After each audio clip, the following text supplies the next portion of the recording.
What was the mindset behind wanting to get out of the United States? So to be honest, it's always been a plan. Um, Hmm. it's always been the plan. Okay. So yeah, yeah. So when I joined the service, my single goal is going to sound funny, but my single goal as a young private, starting off my military career, was to retire, to put a pension in my back pocket that will give me financial freedom to be able to make these type of choices. Mhm. So the entire time I was in the military, my target was actually Belize. What's going on, y'all? It's your point guard, Stephen Bardo, coming back to you with a special edition of Next Chapter Forward. I got my main man, David Newman, on the ones and twos with me. David, what's going on, brother? Hey man, I'm down in a beautiful sunny Playa del Carmen, and there's a lot going on all the time, man. That's why I always have a smile on my face down here. Yeah, man. I think you guys are gonna really enjoy this interview. David's one of these positive brothers. Always got a smile for everybody. Very positive guy. Keeps himself in great shape. Military background. We'll get into all that. But you see, he's newly minted here in Playa, and so David, for our viewers, man, what is it about Playa that made you make the decision to come down here? Well, I tell you, okay, so as I'm recently divorced, right? And I untethered myself to the U.S. After my divorce, and I was trying to figure out where I wanted to go. And that, as you already know as well, I'm into martial arts, so my first selection was Southeast Asia, but I have Mm. three beautiful daughters, and they kind of complained about the distance a little bit. Now, since then, we've done our homework and understand that as a new nomad or free agent as I am, the distance in between the U.S. and the Southeast Asia isn't like it used to be. I can get home fairly quickly, right? But at the Hmm. time. But at the time, I decided to kind of scrap that idea instead of going over the Atlantic and whatnot, right? And just concentrate on being close to home and being able to provide for my family if necessary and stuff. And Latin America was on my radar. So as I started digging into places where I feel uh, that I would be comfortable. Uh, you know, uh, Playa del Carmen came up because I mean there's a considerable tourist feel here, Hmm. but compared to other locations like Cancun, Puerto Vallarta, the tourist atmosphere here is considerably less, in my opinion. So it allowed me to, because I was trying to leave the U.S. I wasn't trying to reincorporate myself into a large expat community outside the U.S. I actually wanted to grow as an individual, get with the local populace, and actually contribute, to the economy. I figured that would be the best way for me, like I said, to grow as an individual and get to know new people in my life. Man, that's so well said. You said a mouthful right there. We'll touch on some of the aspects of it, but I want the people that are watching to get to know who David Newman is. So give us a brief kind of a summary of your background and how you came to be who you are today. Oh yeah, sure. And thank you for the opportunity, by the way. Oh, Um, sure. Thanks for coming on, man. I appreciate it. all right. Okay, so I'm a retired Army captain. I served 20 and a half years in active duty in the Army. Uh, you know, all of that time was in communications. So after I retired, I got picked up in the corporate sector. I was the senior manager of endpoint operations for Jack Henry and Associates for approximately 3 years. Mm. But like I said, at that point, my life has started to take a turn. In terms of, my daughters, being young adults, living their lives, and, my ex-wife and I, deciding to, part ways, right? In a very civil fashion, no scorched earth or anything like that, Good. uh, Glad to yeah. hear it.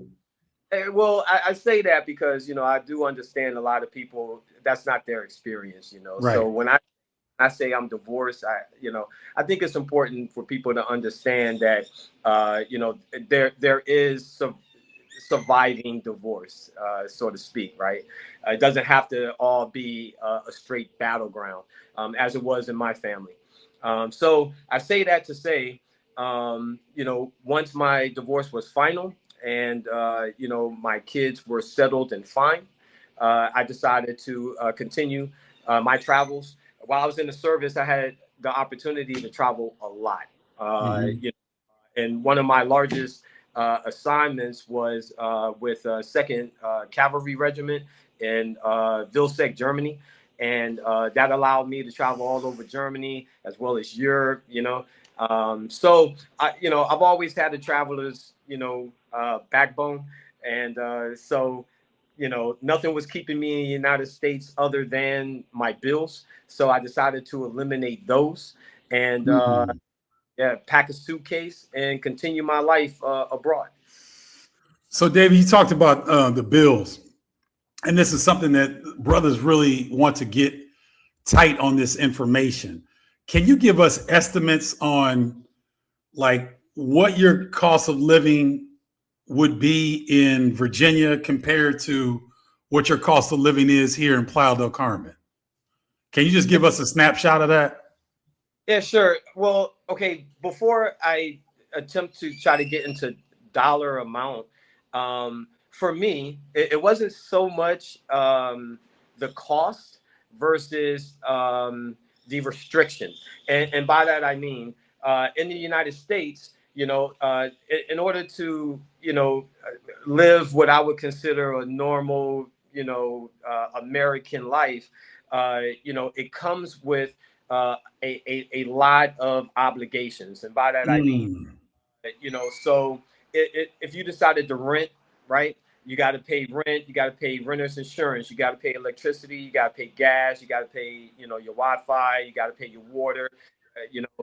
Most of the time in the United States, it's almost virtually impossible to not have a vehicle. So at that point, you probably got a car note, you got Yep. maintenance on the car, you have car insurance, in a whole nine, right? So for me to stay in the United States, I had a smorgasbord of bills, as I'm sure most Americans do. All of us do. Yes, yes. Just what happens. So what I wanted to do was I wanted to be able to find a location where my retirement would be suffice, to be able to consolidate all of my bills into as little overhead as possible. And my current location allows me to do that. I pay rent for my apartment, but my Wi-Fi is included, my water is included. The electricity is included to a degree. I mean, if Hmm. I exceed a certain amount, that's on me. So it comes with a little bit of management, but I'm willing to accept that. I live in a beachfront, beautiful beach town full of people. A vehicle isn't necessary. Right. So yeah, I don't need a car. I don't need insurance or anything like that. So so I would say, you know, You can I would just give rough numbers. You can give rough numbers. It don't have to be exact. Like yeah, just what it would look like in Virginia total. Because for me, I'll give you an example. In Chicago, mine was 4 or 5 thousand a month, easy. sure. And here I struggle to get to 3,000 a month.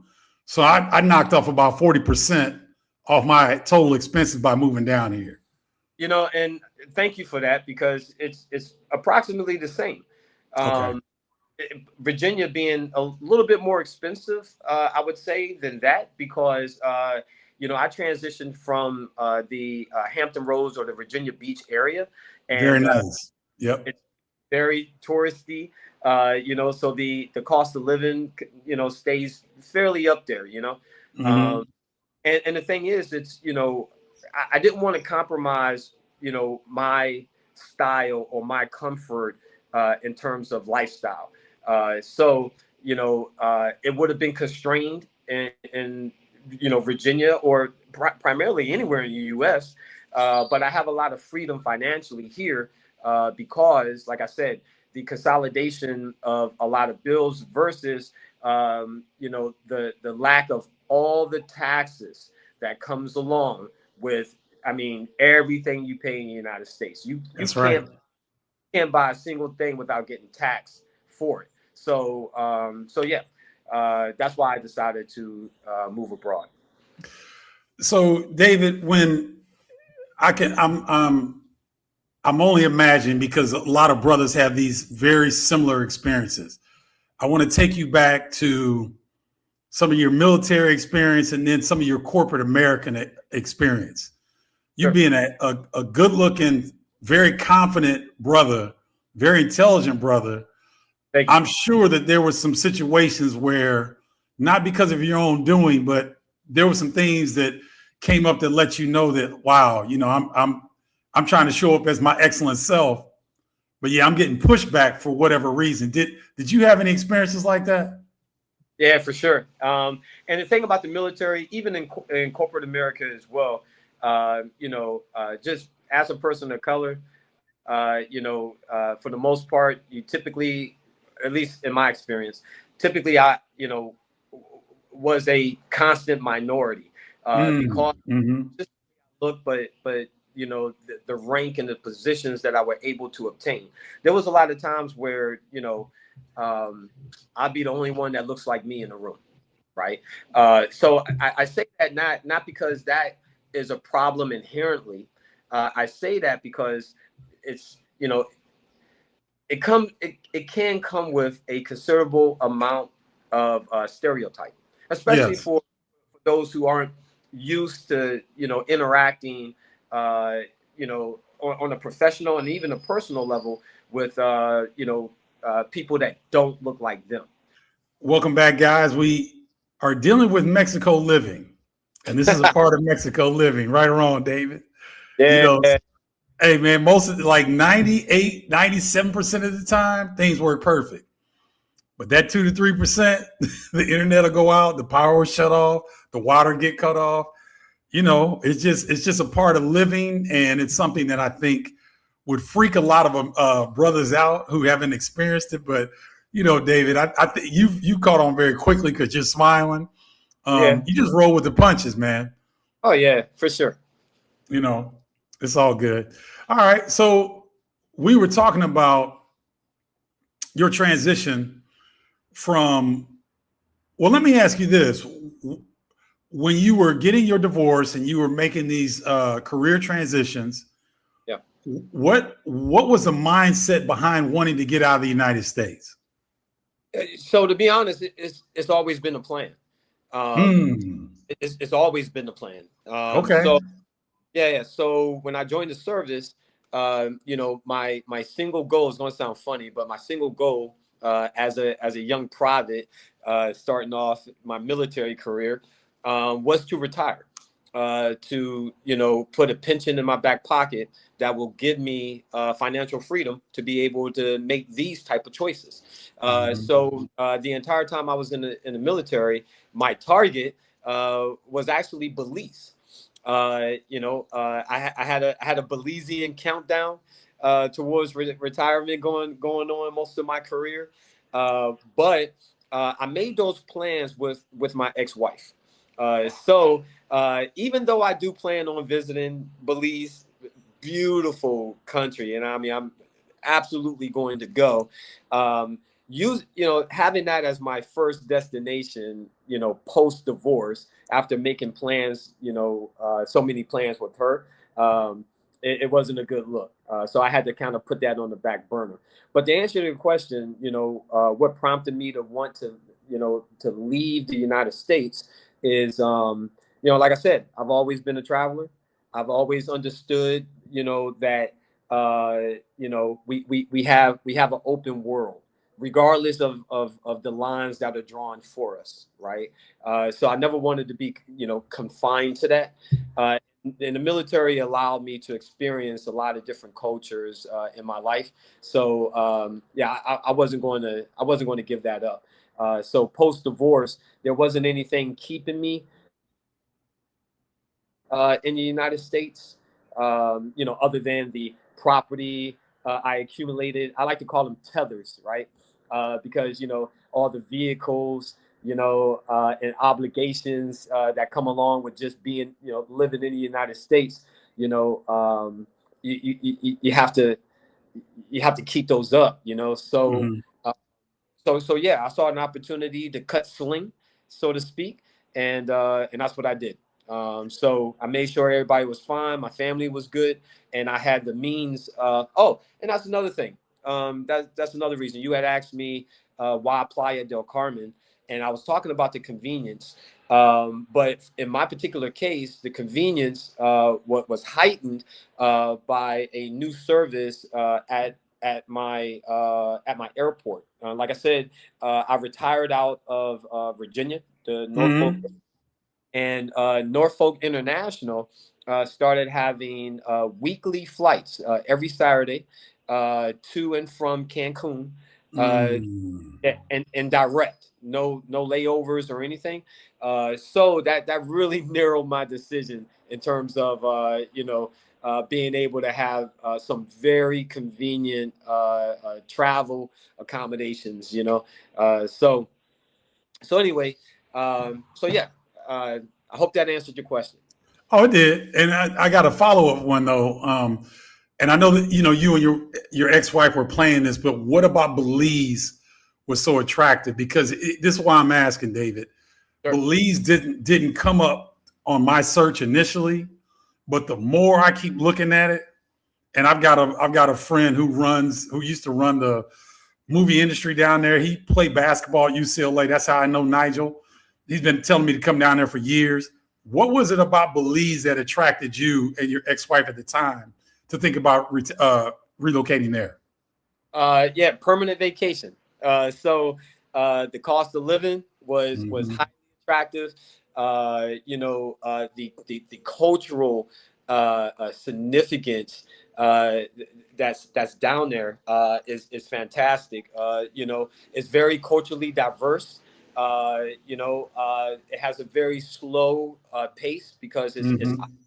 island living, Mm-hmm. and you know, coming out of military and corporate America, I knew that my ex-wife and I would need a nervous system reset, right?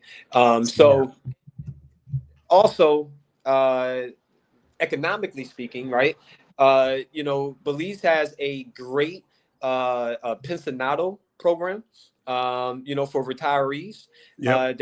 that's cost effective, you know, and pays additional benefits and dividends as well. And by that I mean, you know, they give tax breaks to importing property once you achieve, you know, you're able to obtain that pensionado visa, and their path to citizenship is fairly cut and dry after that. So, and not to mention, you know, mi español, no bueno, right? Well, muy poquito now, right? So, but at the time, I knew I would have difficulties, you know, with the language, but you know, I wasn't afraid of that. Mm-hmm. But I wanted to have a launch pad, so to speak. And Belize happens to be, you know, one of the, if not only, Latin American country where English is the first language. You know, I wanted to land there first, get acclimated, you know, to Latin America, and you know, kind of transition smoothly in that sense culturally. Um, but you know, instead of going that route, me being solo, you know, and the guy that I am, I just plunged straight in, and I tell you, you know, the water has been extremely warm down here. You know, my lack of language has not been a barrier. The people in Playa, I'm talking to locals now, have been very accommodating and very patient in terms of understanding my need, to want to improve and be part of the local community. So they've been, helping me every day. I run into locals who make me smile because I can see that they really care about my success as an expat here. So guys, David is he's dropping serious gems on you guys. I hope you're listening. Okay, he mentioned Belize. Belize is English speaking. Garifuna people. These are black people, right? Belize was mainly populated by, I believe, Caribbean, West Indian, Jamaican immigrants. It's a fascinating country, very small, and it's just south of where me and David are located. We could get on a bus or a car right now and get down to the Belizean border in, I think, 3.5 hours. Oh yeah, yeah. We're that close. And then what David is saying, he said it twice. He's not coming down here to be a gentrifier. He's putting his money into local businesses. If you all go out with David, like I do sometimes, I've been down here 3 or 4 times longer than David. David looks like the mayor down here, y'all. Like, he knows people. They give him love. It's genuine. He's practicing his Spanish. And he's giving insight on how good these people are here in Playa del Carmen. The local Mexican people here are as good as you're going to find anywhere that you guys are thinking about relocating. So let me ask you this. What's been the biggest adjustment or transition for you now being down here in Playa?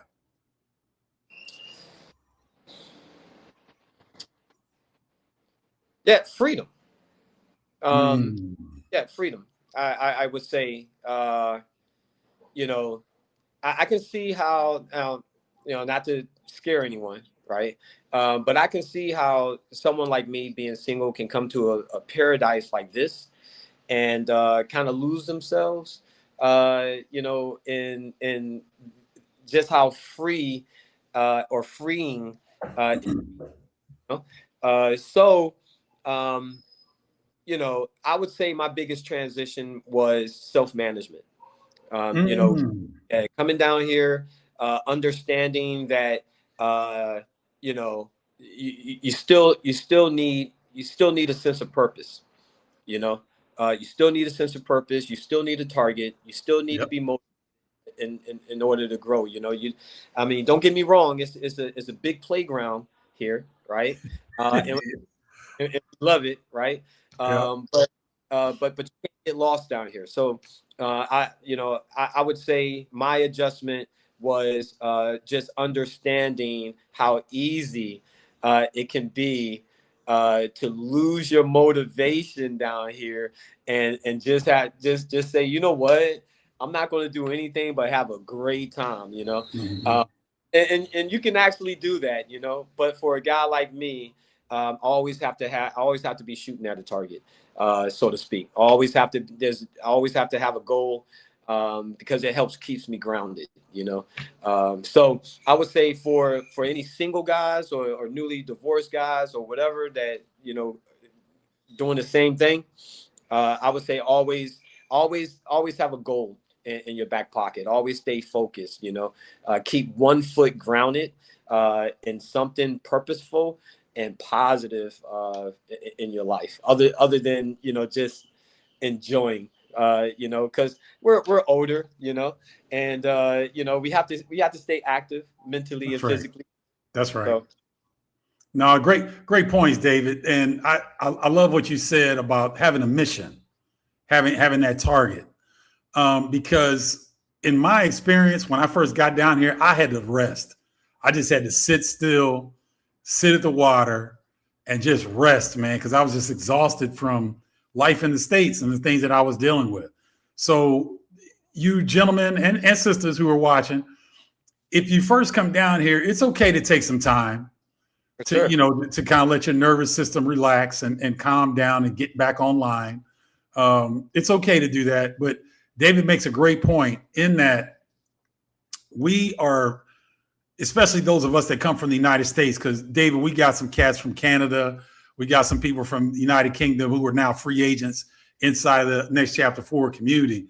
And the thing with being in America as a successful Black person, and I don't care what field you go into, if you've been working in a career for decades or whatever, and like you've had two different careers, you're going to have some scars from being Black in America. And so it's okay to fantasize about, oh man, I can get up when I want to, or I can do this when I want to. But always have in the back of your mind, just like David said, you got to have something that can keep you focused, because there are a lot of distractions down here, really good looking distractions, right? And the people are so cool that you'll come across a Mexican local, a Canadian that might be living down here or might be traveling. You might find an African or European person that's traveling. You come across them and you get in a conversation.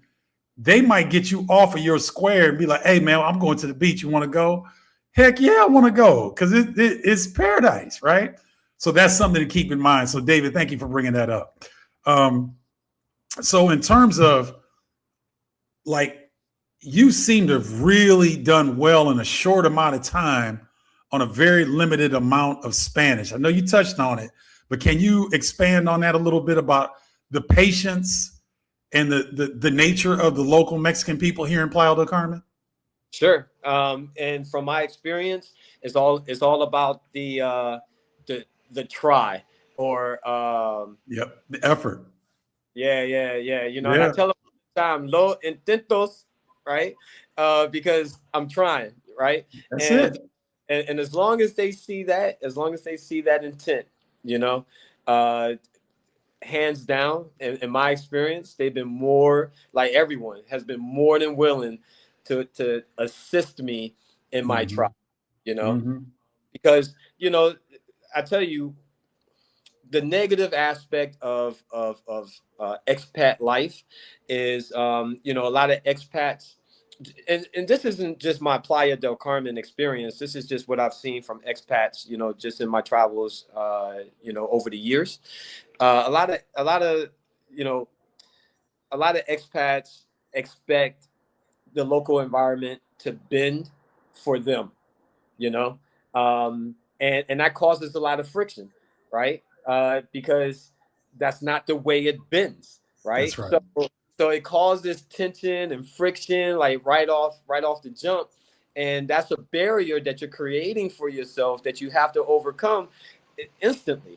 Whereas, if you humble yourself and understand that, you're in a foreign land full of people who appreciate your presence and want to assist you, right? Be Yep. more like them, to incorporate you into their culture, right? And as long as you stay humble, they see that, and they're willing to assist. And like I said, I can't speak for everyone, but I think my success so far has been from the fact that I came with little to no expectations, no preconceived notions. I came down as my humble self, willing to learn how to be in my new environment, if that makes sense. It makes great sense. And ladies and gentlemen, you starting to understand why I want to get David in this interview, right? Because he's encapsulating life here in Playa very, very well. And I hope that you guys are picking up on that. Um, there was something okay. So for me, David, I'm not going to front. One of the things that really made Playa del Carmen attractive to me was when I met Michael Engelhart. He was the first brother I met down here, and Michael's the plug, guys. He's the plug down here. He kind of connects people and does a lot of different things. But when I met Michael, he told me about the Black Men's Group that Kareem started. And once I got linked in with the brothers, oh, it was a wrap. It's a wrap, because I got fellowship. with people who have similar experiences. We sit there, man, and we close down restaurants sometimes because David's in the group, and we have 5 to 10 guys. Every Thursday evening, we go to dinner together, and the therapy that comes out of that, the laughing, the good gut laughs, and the face hurting from your face contorting because you're laughing so hard, and brothers getting together and maybe doing business or assisting each other, or hey man, I'm looking for this, and somebody in the group will chime in. The text group, the WhatsApp group, I believe is about 43 to 44 members. Not all of us are here. Some of us are in Thailand. Some are in the States right now, but it kind of comes and goes. But what has that brotherhood of that group meant to your experience here in Playa? Oh man, I tell you, it has meant everything, brother. Hey, because okay, so even though I have a lot of solo travel under my belt, like in my life, due to my careers, I come from a very, very large family. I'm originally from the Washington D.C. area, Okay. and my family is huge, right? So yeah, I can get along by myself. I'm accustomed to it, right? I'm trained for it, but right, I prefer to be in the fellowship of like-minded individuals. And I tell you, from day one, I remember when I walked in the restaurant for the first time, and I saw you sitting there, and I said, and you didn't know me from anywhere. And I said, hey, so this is where we're meeting, huh? And you instantly stood up and embraced me and brought me in and introduced me to everyone. And I tell you, it's been a family atmosphere ever since. And so, regardless of the individual stresses I may go through, just as an expat, learning a new language, getting along, now don't get me wrong, having fun, yeah, but there's still associated stresses with being a solo traveler. So coming to an environment like this where I got plugged in, thank you for Michael as well. I got plugged into an excellent group of like-minded people who support one another. And we're not talking, individuals, that are down on their luck. We're talking about individuals, professional, successful, in the spectrum of age and knowledge that the group holds. Every time we get together, I learn something new. So I say all that to say, yeah, the group for me has been phenomenal and something that, regardless of where I go, I'm going to take with me. So I really appreciate, not just being in Playa, but being plugged into all of you guys as well. Another great point, ladies and gentlemen. This is something that you need to consider, and it's so easy to do right now. Whatever country that you're targeting, go join the Black Facebook groups. They're an immense amount of information. You can connect with people on the ground even before you get there. I was fortunate to meet Michael on my various trips. I'd been to Playa del Carmen 7 or 8 times before I decided that this was going to be the place. I would always vacation down here, David, and hang out. And that's where I met Michael on one of those trips. But if you don't have the opportunity, if you're interested in Belize or Panama and you haven't been there frequently, or you haven't really been there at all, you can do a lot of legwork up front by joining some of those Black Facebook groups, because I'm telling you guys, the people that run those understand the needs of Black Americans, wherever country we go to around the world. We're communal people. We just like you said, Dave, you come from a big family. There's a lot of love inside of that structure. Yeah. And so we're able to recreate some of that love to where people feel supported.